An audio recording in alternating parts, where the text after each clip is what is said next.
This is a reading from the poem of the Man God by Maria Valtorta, Volume 1, Episode 126. Jesus at the Clearwater, You Shall Not Kill. Death of Doras, 10th of March, 1945. It is said, You shall not kill. To which of the two groups of commandments does this one belong? Are you saying to the second? Are you sure? I will ask you another question. Is it a sin which offends God or the man who has been struck? You say, the man who has been struck. Are you sure also of that? And another question. Is it only a sin of homicide? By killing a person, does one commit but this one sin? You say, only this one. Does no one doubt it? Give me your answers in a loud voice. Let one speak on behalf of everybody. I will wait. And Jesus bends to caress a little girl who has come near him, and looks at him enraptured, forgetting to nibble at the apple that her mother gave her to keep her quiet. A stately old man stands up and says, Listen, master, I am an old synagogue leader, and I have been asked to speak on behalf of everybody, and I am going to speak. We all think that we have replied according to justice and according to what we have been taught. My certainty is based on the law concerning homicide and blows. But you know why we have come, to be taught, as we know that you are wisdom and truth. If, therefore, I am wrong, enlighten my darkness, that the old servant may go to his king clad in light. And similarly, enlighten also these people who belong to my flock, and have come with their shepherd to drink at the source of life. And before sitting down, he bows with great respect. Who are you, Father? Cleopas of Amos, your servant. Not mine, of him who sent me, because the Father is to be given all priority, and all love in heaven, on the earth, and in hearts. And the first to give him this honor is his word, who on the faultless table takes and offers the hearts of good people, as the priest does with the bread of the proposition. But listen, Cleopas, that you may go to God enlightened, as is your holy desire. When judging a fault, it is necessary to take into consideration the circumstances that precede, prepare, justify, and explain the fault. A man who has committed murder, before presenting himself to God to ask forgiveness, must ask himself, whom did I strike? What did I strike? Where? With what means? Why? How? When did I strike? Whom did I strike? A man. I say a man. I do not consider whether he is rich or poor, free or a slave. As far as I am concerned, there are neither slaves nor mighty ones. There are only men, created by one God. Therefore they are all equal. In fact, also the most powerful king on the earth is dust before the majesty of God, and in his eyes, as well as in mine, there is only one slavery, sin, and therefore a slavery under Satan. The old law discriminates between free men and slaves, and subtilizes between killing with one blow and killing when the person struck survives for a day or two, and likewise, whether a pregnant woman is killed by blows or only the fruit of her womb dies. But that was said when the light of perfection was still far away. Now it is amongst you, and says, Who kills his fellow creature commits a sin. And he sins not only against man, but also against God. What is man? Man is the sovereign creature whom God created to be the king of creation, and he created him in his image and likeness, giving him his likeness according to the Spirit, and his image by drawing his perfect image from his perfect thought. Look at the air, at the earth, at the seas. Can you see an animal or a plant, however beautiful it may be, which is equal to man? Animals run, eat, drink, sleep, procreate, work, sing, fly, creep, climb, but they do not speak. Man can also run and jump, and is so agile in jumping as to emulate birds. He can swim, and is so fast that he seems a fish. He can creep and looks like a reptile. He climbs like a monkey. He can sing like a bird. He can procreate and reproduce. And besides, he can speak. Do not say, every animal has its language. True, one moos, another bleats, another brays, another chirps, another warbles, but the last bull will bellow exactly as the same as the first one. And so sheep will bleat until the end of the world, and donkeys will always bray like the first one, and sparrows will always chirp, whilst the lark and the nightingale will sing their songs, the former to the sun, the latter to a starry night. Also, on the last day of the world, exactly as they greeted the first sun and the first night. Man, instead, having not only a voice and a tongue, but also a nervous system, the center of which is the brain, the seat of intelligence, is capable of perceiving new sensations, meditating on them, and giving them names. Adam called dog his friend, and gave the name of lion to the animal that seems most like it, because of its mane around its short bearded face. He called sheep the lamb that greeted him mildly, and gave the name of bird to the beautiful flower of feathers that flies like a butterfly, but sings a sweet song that a butterfly cannot sing. And later, throughout centuries, the children of Adam created new names, as and when they became acquainted with the works of God in his creatures, or through the divine spark which is in man. They not only procreated children, but they also created things which were useful or harmful to their children, according to whether they were with God or against God. Those who create and do good things are with God. Those who create wicked things, harmful to their neighbors, are against God. God avenges his children tortured by man's wickedness. Man is thus the favored creature of God. Even if he is now guilty, he is still the dearest creature to him. That is witnessed by the fact that he sent his own word, not an angel, not an archangel, not a cherub, not a seraph, but his own word, clad with human flesh, to save man. He did not deem that flesh unworthy to make him liable to suffer and expiate, who being a most pure spirit himself, could not have suffered and expiated the sin of man. The Father said to me, You shall become man. The man. I made one. He was as perfect as everything I make. He was destined to a peaceful life, a most peaceful final sleep, a happy awakening, and a most happy eternal life in my celestial paradise. But you know that nothing contaminated may enter our paradise, because there we, one and trine God, have our throne. Only holiness is allowed to stand before it. I am he who I am. My divine nature, our mysterious being, can be known only to those who are without sin. Now man, in Adam and through Adam, is foul. Go, cleanse him. I want it. From now on you shall be the man, the firstborn, because you will be the first to enter here with mortal flesh, deprived of sin, with a soul deprived of the original sin. Those who have preceded you on the earth, and those who will come after you, will receive life through your death of a Redeemer. Only one who was born can die. I was born, and I will die.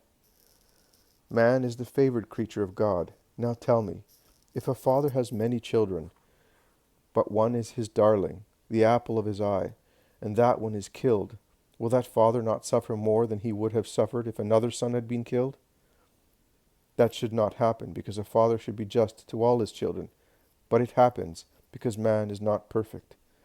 God can do so with justice, because man is the only creature amongst all created things who has a spiritual soul in common with his Creator Father, an undeniable sign of his divine paternity.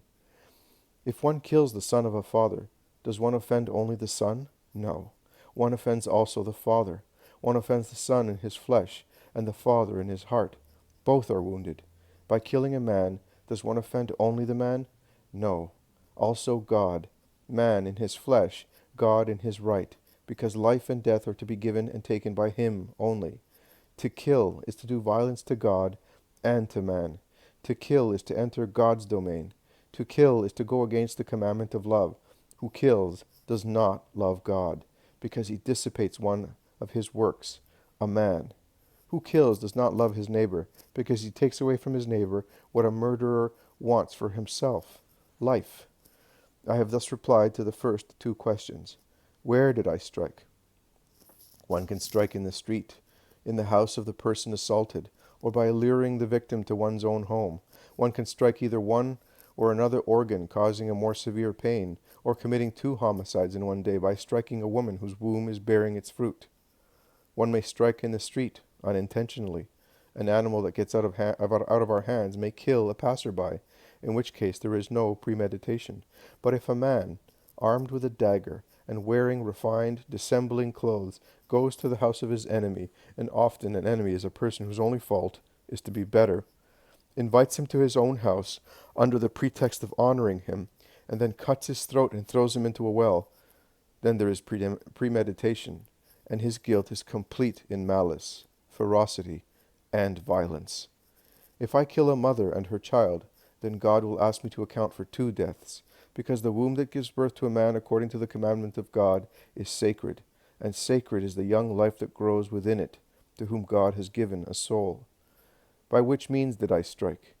In vain one says, I did not intend to strike. If he went armed with an accurate arm, in a fit of anger, also one's hand may become a weapon, or a stone picked off the ground, or a branch taken from a tree.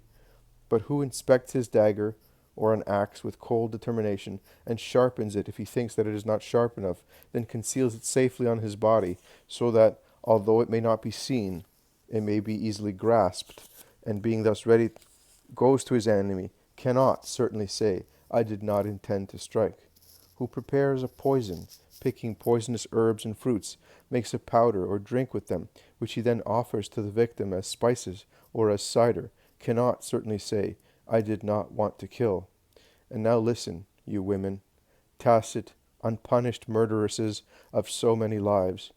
It is also murder to detach a fruit that is growing in a womb, because it is of a guilty seed, or because it is an embryo which is not wanted, being a useless burden to your bodies and your wealth.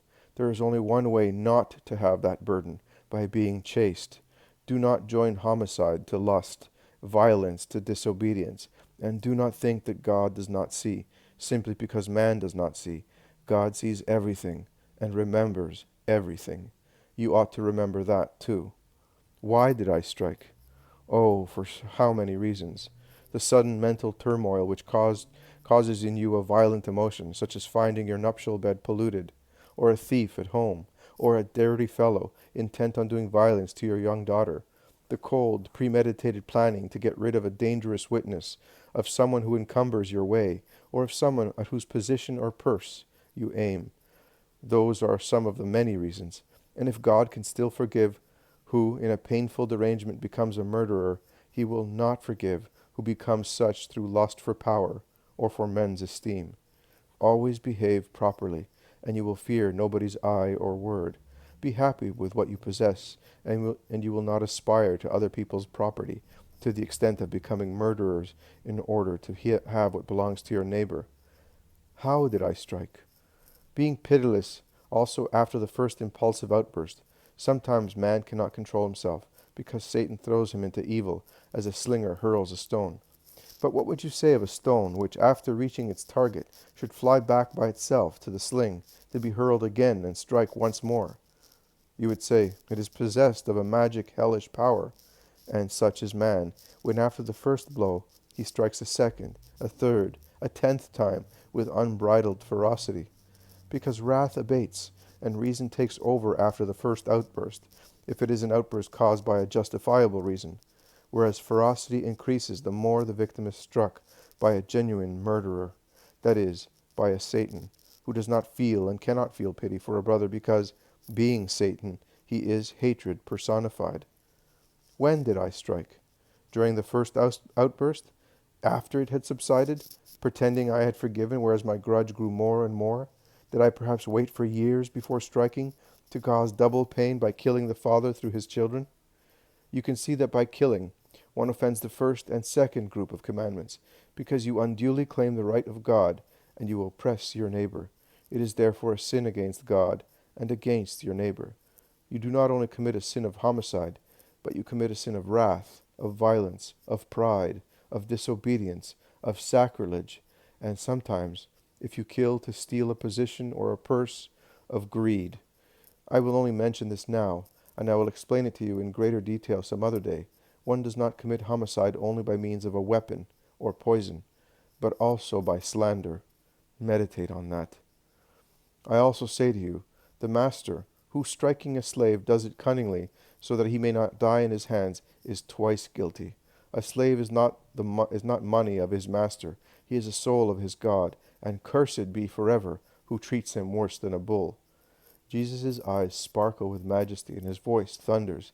They all look at him amazed, because before he was speaking quietly.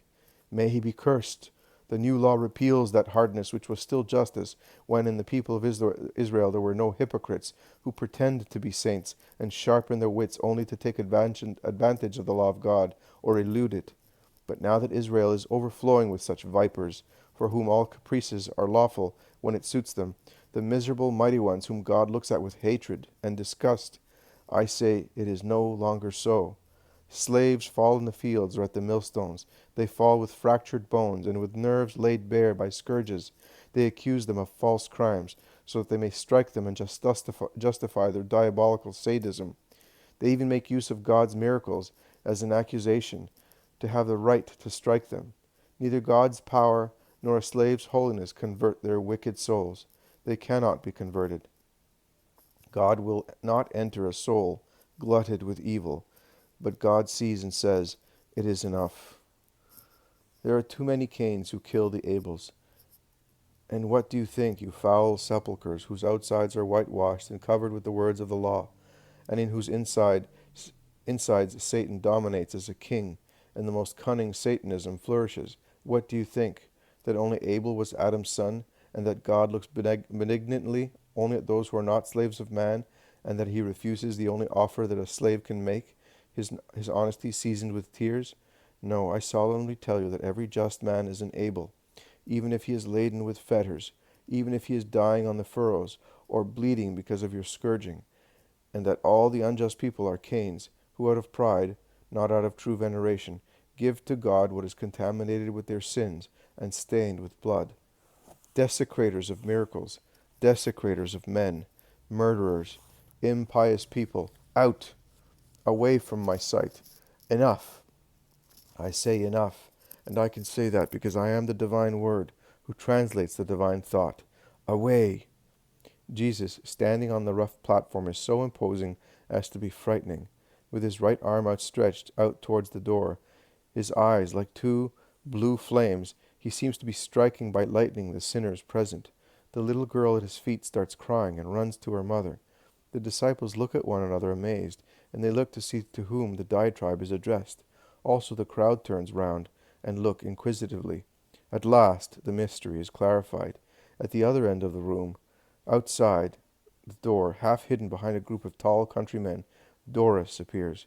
He looks thinner, yellower, more wrinkled, with his big nose and protruding chin. A servant helps him to move because he seems to be semi-paralyzed. No one had seen him there, in the middle of the yard. He dares to speak in his clucking voice. "Are you speaking to me? Is it for me?" "Yes, for you. Go out of my house." "I am going out, but I will soon have a reckoning with you. Don't worry." "Soon?" "At once. The God of Sinai, as I told you, is waiting for you.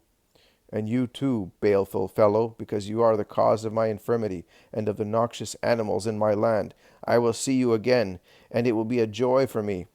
"Yes, and you will not be wishing to see me, because I will be your judge." Ah, curse!" He gropes, he mumbles, and falls. "He is dead," shouts his servant. "The Master is dead. May he be blessed, Messiah, our avenger." "Not I, but God, the eternal Lord. Let no one be contaminated. Only the servant is to see to his master, and be kind to his body. And you, all his servants, be good. Do not rejoice out of bitter hatred, because he has been struck, so that you may not deserve to be condemned. May God and just Jonah be always your friends, and I with them. Goodbye." "But did he die by your request?" asks Peter. "No, but the Father came into me. It is a mystery that you cannot understand. It is enough for you to know that it is not right to strike God. He avenges himself, by himself. Then, could you not tell the Father to let all those who hate you die? Be quiet. You do not understand what your mentality is. I am mercy, and not revenge." The old man, the head of the synagogue, comes near and says, "Master, you have answered all my questions, and light is in me." "May you be blessed. Come to my synagogue. Do not refuse an old man your word." "I will come. Go in peace. The Lord is with you." While the crowds go away very slowly, it all ends.